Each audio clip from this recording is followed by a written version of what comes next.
하나님께서는 이스라엘 백성들에게 1년 3차례 내게 절기를 지켜라. 이것은 율법이 아닙니다.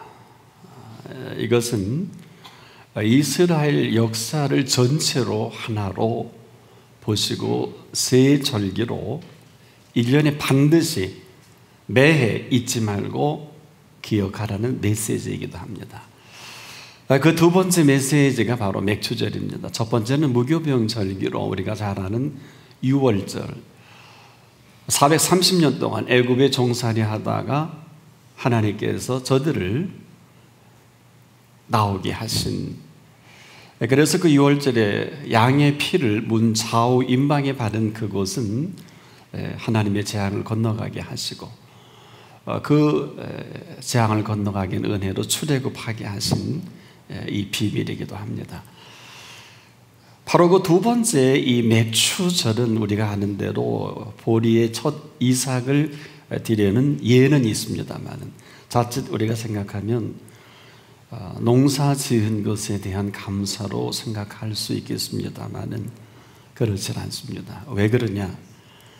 우리가 이스라엘 역사 속에서 하나님이 세 가지 메시지를 주신 것은 430년간의 애굽의 종살이 하는 사람입니다. 이들은 하나님의 선민이었습니다.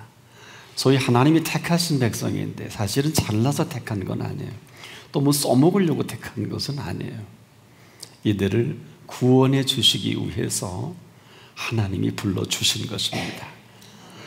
그런데 문제는 이 하나님의 선민인 하나님의 백성이라 할지라도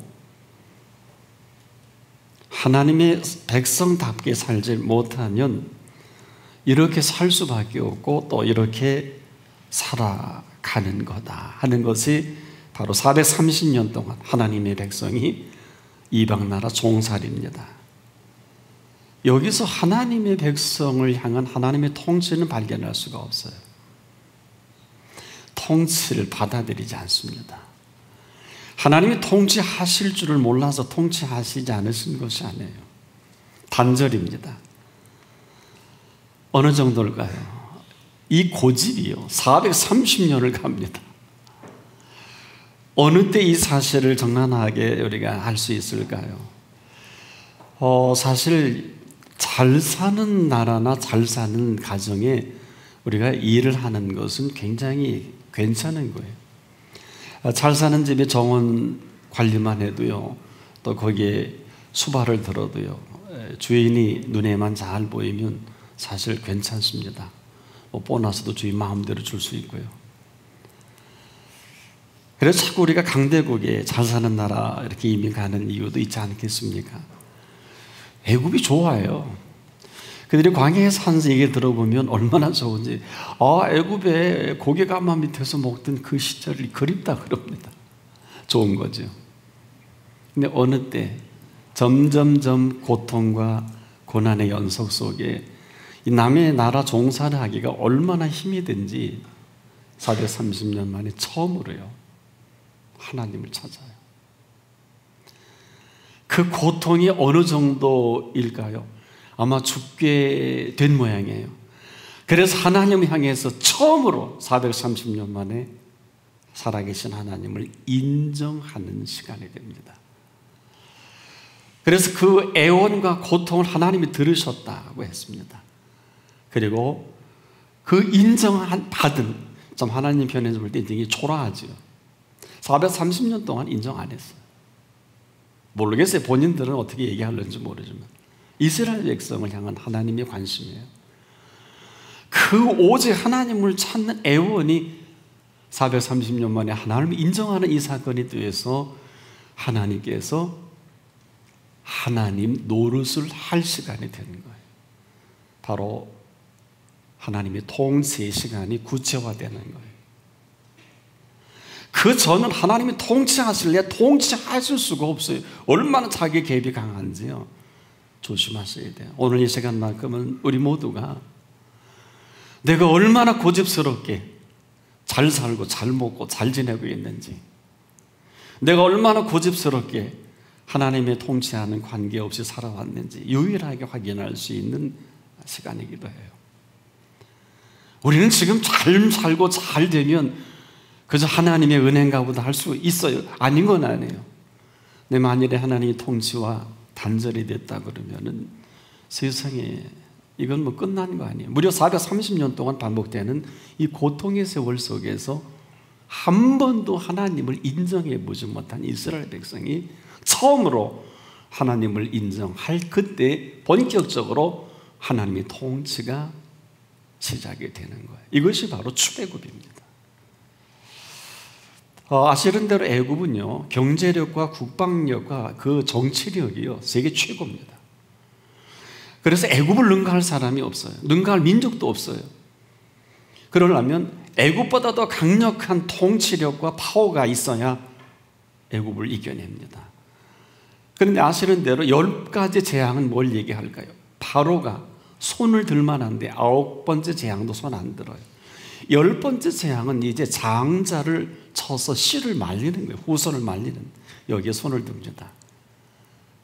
하나님의 통치가 시작이 되면서 바로는 손을 들고 이스라엘 백성은 애굽을 빠져나오게 되죠. 바로 이 하나님의 통치가 시작되면서 이들은 그 유명한 출애굽 이후의 삶이 전개가 되는 것이죠. 그리고 나서 어떤 일이 벌어집니까? 그들이 상상할 수도 없는 광야의 생활을 지나 그들은 어디로 갈까, 어떻게 살지 알지를 못합니다만은 하나님의 계획대로 약속의 땅을 준비해 놓으셨어요. 그래서 그 세대는 들어가지 못하고 출애굽 2세대가 되겠어요. 유일하게 1세대인 여호수아와 갈렙을 중심으로 이들은 출애굽의 세대입니다.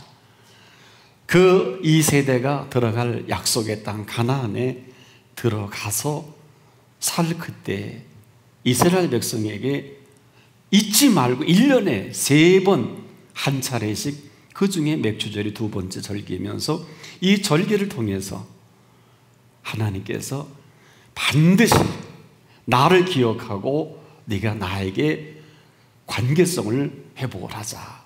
그렇다면 이 맥주절은 약속의 땅에 들어가서 사실은 추수감사거든요. 첫 농사의 결실이 보리 이삭이었습니다. 농사의 결과로 하나님 앞에 추수감사를 하려는 메시지가 아니에요. 그건 누구나 할 수 있겠습니다. 그러나 하나님께서 이스라엘 백성에게 원하시는 것은 그것이 아닙니다. 바로 430년 기나긴 세월, 어떻게 보면 우리 조선 왕조 500년과도 버금가는 긴 세월 동안 전혀 하나님의 통치가 먹혀들지 않고 하나님이 통치할 수 없도록 아주 그냥 굳어진 그 백성이었습니다. 얼마든지 그대로 또 살 수 있는, 아시는 대로 광야의 생활은 그렇게 유쾌하지 못합니다. 재정학적으로 한 2주 내지 20일이면 남녀노소가 약속의 땅을 갈 수 있는 거리인데 40년 동안 저들의 가지고 있는, 아시는 대로 불평과 원망이, 이스라엘 백성에게 불평은 하나님을 평가하는 죄입니다. 이스라엘 백성에게 있어서 원망은 하나님을 저주하는 하나님이 되고 맙니다. 물론 이로 인해서 여호수아와 갈렙만 빼놓고 모두 그 광야에서 사망합니다만, 우리가 이 사실을 알게 하기 위해서 66권 성경 가운데 무려 5권을 기록을 합니다. 이걸 모세오경을 통해서 이 사실이 밝혀지는 거거든요. 참 대단한 일입니다. 여러분, 인류 역사예요. 40년 동안 장정만 60만, 남녀노소 합해서 수백만이 될 거예요. 인류 역사상 농사 안 짓고 40년 동안 옷 안 해 입고 밥 끓이지 않고 40년 동안 공짜로 산 민족은 이스라엘 백성뿐입니다. 이제 하나님의 통치가 먹혀 들어가는 이 40년도 결국은 어때요? 재미가 없어요. 온통 익숙한 불평으로 고기 안 준다고 냄새가 나도록 매출하게도 주신 일이 있지 않습니까? 하나도 자랑할 만한 광야의 생활이 아니에요. 이걸 왜 모르시겠어요? 다음 세대가 약속의 땅에 들어가서 하나님의 마음이 좋을 리가 없어요. 그래서 세 가지의 절기를 통해서 너희 선조가 어떤 생활을 했고 어떤 지나온 과거가 있었고 오늘의 이 가나안의 젖과 꿀이 흐르는 땅은 물론 공짜지만 이들이 전혀 애쓰고 수고하지 않은 문화와 문물과 그리고 피옥한 땅은 개간한 땅이 아니에요. 무슨 황무지를 개간해서 만들어 놓은 땅이 아니라 7 족속을 중심으로 모든 살만한 필요한 모든 것들을 정말 위험하리만큼 풍요롭고 넉넉함을 한번 따라해 봅시다. 여호와 이레 하나님이 준비해 놓으신 땅입니다. 이 준비해 놓으신 이 땅에 이스라엘 백성들을 들여서 살게 하실 때 하나님 상당히 고민 많이 하셨을 것 같아요. 왜? 보세요. 40년의 세월, 430년의 세월, 무려 470년 동안 좋은 구속을 한 번도 본 일이 없지 않습니까? 어떻습니까? 그런 하나님께서 1년에 3번 절기를 지켜라 하신 그 6월절은 우리가 다른 말씀을 드리지 않아도 그 재앙을 건너뛰면서 그 재앙 속에 이스라엘 백성을 하나님이 구원해 내주셨지 않겠습니까? 구원한 백성이 어디로 갈까 알지 못하지만은 하나님께서 일일이 가야 할 길을 인도해 주실 뿐 아니라 심지어 한 번도 보지도 듣지도 못한 약속의 땅에 하나님이 들어가게 하십니다. 하나님이 건져내셨으니까 하나님이 책임을 지시는 거 아닙니까? 눈으로도 보지 못하고 귀로도 듣지 못하고 사람의 마음으로도 생각지 못하니까 함과 같은 전혀 이들의 애쓰고 수고하지 않았어요. 그 아름다운 땅을 들어가면서 익숙한 게 뭘까요? 이들이 익숙한 게 있어요. 아마 저와 여러분의 지금 익숙한 게 뭘까요? 우리는 하나님의 뜻대로 산다고 하면서 하나님 우상화합니다. 아주 쉬워요. 우상이 뭘까요? 내가 만들어요. 우상의 주인이 누굽니까? 나입니다.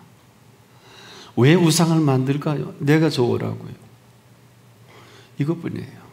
그래서 우상은 언제 무너집니까? 내가 무너뜨려요. 심지어 여러분 우상은 내가 계속 무너뜨리고 바꿉니다. 왜? 내 욕구를 채워두지 않으면 우상은 바뀝니다. 심지어 하나님까지도 우상화할 것 같으니까 하나님께서 나를 기억하라는 2번째 메시지가 바로 맥추절이에요.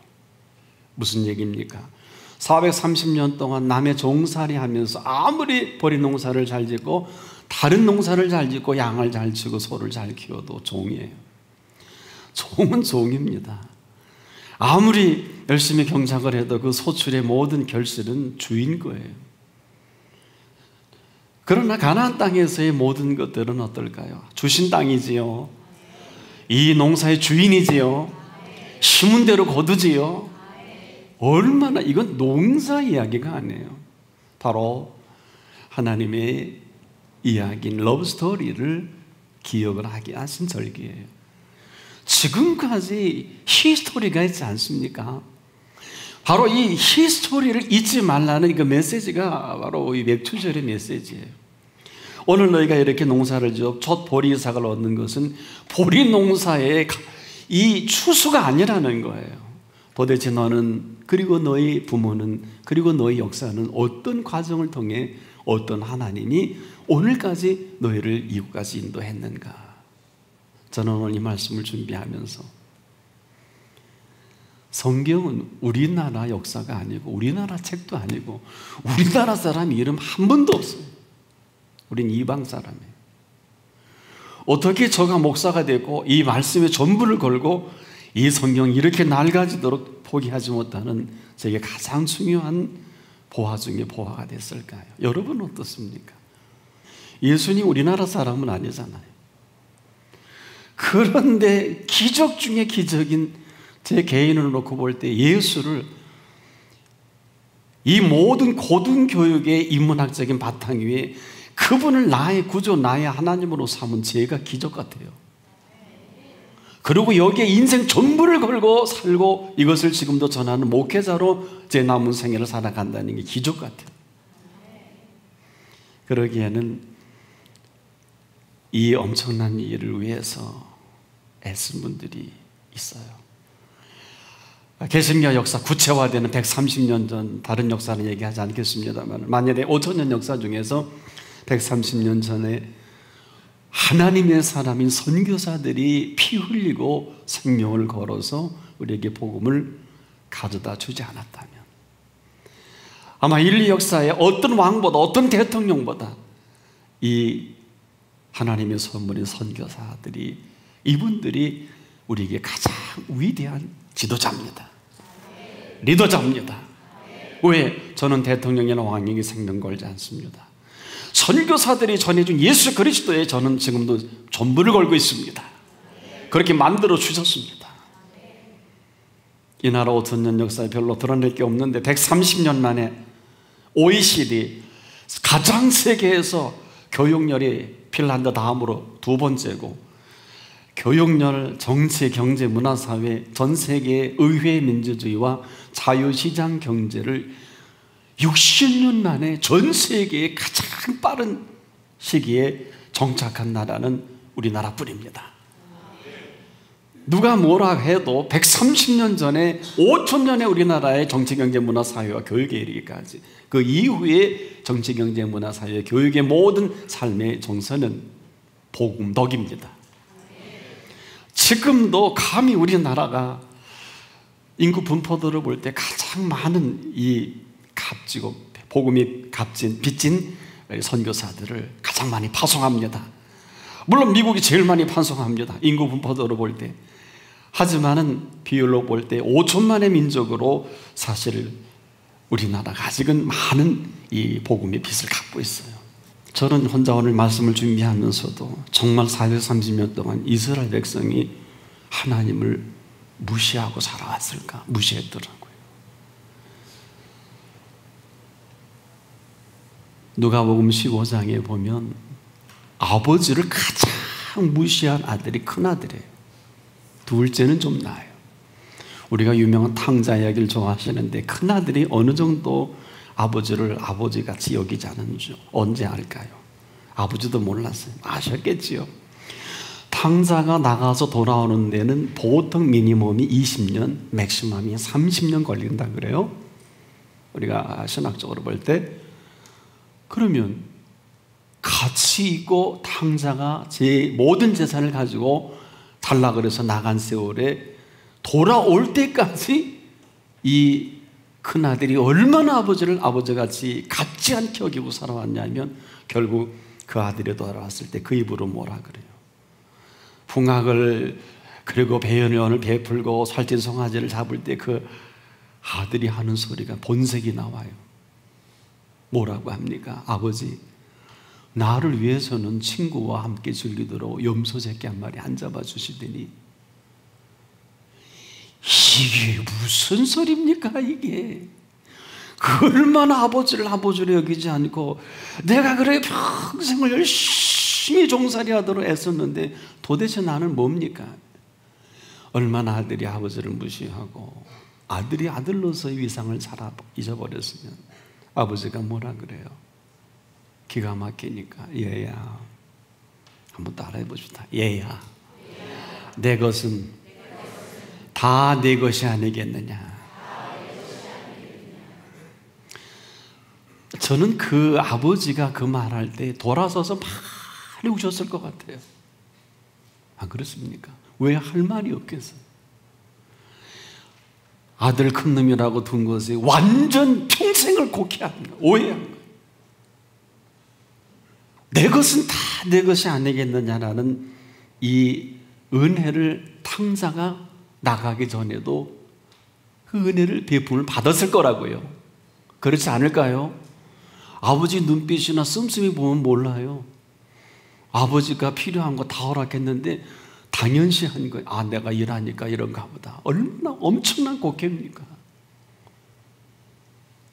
지금도 우리가 큰아들로 아버지 집에 잘하고 있는 줄 알지만은 종살이 하기는 마찬가지 아니에요. 이 종살이가 얼마나 심각한 줄 아세요? 지금이라도 예배 중이라도 주인이 오라고 하면 나가는 사람 부지기수예요. 이 종살이가요, 밤낮이 없어요. 밤에 자다가도 주인이 오라고 그러면 튀어나가야 돼요. 안 가면 잘려요. 이게 주인이 부정적으로 얘기하는 것은 아니에요. 그래야 먹고 살지요. 작은 사업 하나 하는 게 쉽습니까? 그렇지 않습니까? 다 동의합니다. 우리들이 이야기해요. 하나님 이야기 좀 할게요. 이걸 보시는 하나님, 살아계신 하나님은 어떠실까요? 이게 애굽에 430년 동안 아주 익숙해질 대로 익숙해진 삶의 습관이기도 해요. 그래서 하나님은 어찌할 수가 없었던 세월이에요. 이스라엘 백성이 430년 동안 고통을 당한 게 아니라 하나님 가슴에 멍이 든 시간이에요. 그래서 이것을 때를 벗기고 정리하기 위해서 40년 동안 광야에 걸을 필요가 없는데, 어른들이 어릴 때 그런 소리, 야, 그거 제보로 개 주겠냐. 인생을 좀 살다 보니까 이게 진리예요. 하던 습관 못 버리더라고요. 이스라엘 백성을 보니까 애굽의 반복이에요. 광야 40년이. 우리가 성경을 보면 하나님 좀 봐주시지 이럴 수가 있을까? 좋다는 거예요. 애굽이. 그럼 가야지요. 그 정도가 아니라 갈지도 못하고 광야에 다 죽습니다. 이것이 모세 오경이에요. 66권 중에 이 5권이 중추돌과 같은 역할을 하는데 여기서부터 완전히 이상하게 돌아가는 거예요. 지금 우리가 여러분 잘하고 있습니까? 잘 살고 있습니까? 잘 나가고 있습니까? 정말 그럴까요? 우리 누구 종입니까? 말로는 뭐 하나님의 종이고 이 종이 하는 분도 계시고요. 근데 분명한 정리는 저와 여러분은 먼저는 종이 아니라 하나님의 자녀입니다. 이 일에 있어서 관계성에 있어서 종일 뿐입니다. 큰아들이 종살이한 것을 아버지가 얼마나 가슴 아파했는지 몰라요. 내 것은 다 내 것이 아니겠느냐. 그렇게 먹고 싶으면 그냥 잡아먹지.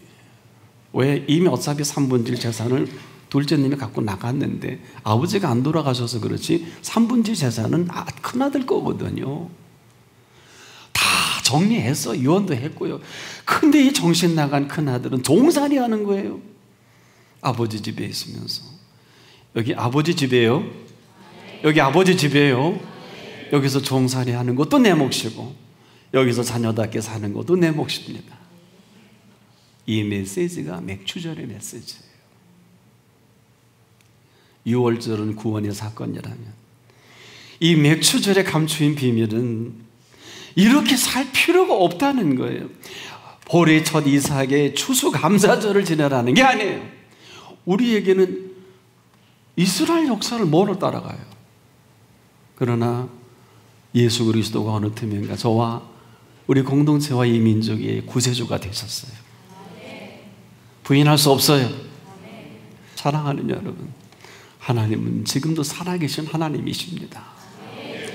우리가 너무 하나님을 깔보는 것 같아요. 이스라엘 백성처럼 하나님을 잘 먹고 잘 사는 걸로만 생각했지 하나님 앞에 절체절명에 하나님을 찾지 않는 것 같아요. 여기에 무슨 맥주주를 지켜서 복 받습니까? 아닙니다. 너의 과거는 어땠느냐? 오늘은 어땠느냐? 내일은 어떨 것 같느냐를 묻고 계시는 오늘 이 시간인 것입니다. 문제는 통치예요.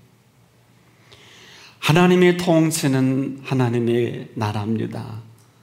먼저 그의 나라와 그의 의는 뭡니까? 하나님의 통치로 출애굽하신 하나님께서는 40년간 하나님만을 믿기를 원하는 그 사람들을 인도하신 하나님이십니다. 계속해서 하나님이 옳아야 합니다. 무조건 하나님이 옳아야 합니다. 다른 사람이 아니에요. 다른 공동체가 아니에요. 무조건 하나님이 옳아야 합니다. 이것을 그의 의라고 합니다. 아브라함에게 가장 장점이 뭘까요? 창세기 15장 6절을 보니까 아브라함이 여호와 하나님을 믿으니 이를 그의 의로 여겨 주시고, 여겨주심을 받아야 돼요. 제가 이렇게 말씀을 전해도 하나님이 여겨주시지 않으면 저는 아무것도 아니에요. 여겨주셔야 합니다. 왜 의인일까요? 의로워서 의인이 아니에요. 잘나서 의인이 아니에요. 써먹을 만해서 의인이 아니에요. 형편없는 이러한 상황 속에서도 하나님을 인정하는 이 한 가지를 의롭게 여겨주시는 거예요. 1년에 한 번 정도는 꼭 기억할 메시지로 오늘 우리가 살아갈 메시지이기도 합니다. 오늘 하나님은 살아계시는 하나님이십니다. 오늘 이 말씀을 전하는 제 뒤에 계신 하나님은 뭐라고 말씀하시고 싶으실까요? 뭐라고 말씀하시고 싶으실까요? 나는 네 통치자가 되고 싶다. 나는 너를 오늘도 인도하고 싶다. 나는 네 하나님이다. 나는 너를 위해 십자가에 피 흘려 내 사랑하는 아들 예수까지 포기했다. 너는 내 사랑이다. 너는 내 아들이다. 뭐 하고 싶으실 것 같아요? 오늘이라도 이렇게 믿다 죽으면 천국을 냉큼 인도하실 텐데 이만큼 살게 하신 감동이 있길 바랍니다. 이만큼 살게 하신 감동이 있길 바랍니다. 이만큼 숨 쉴 수 있고 먹을 수 있고 이렇게 예배 드릴 수 있는 감격과 감동이 사라지지 않기를 바랍니다. 그렇지 않으면 결코 예수 그리스도 안에서 우리는 새로운 피조물일 수가 없어요. 왜 새로운 피조물일까요? 새로운 피조물이 맞이하는 땅은 새 땅입니다. 새 하늘입니다. 새로운 피조물로 살아가는 그 삶은 새로운 생애가 시작이 되는 것입니다.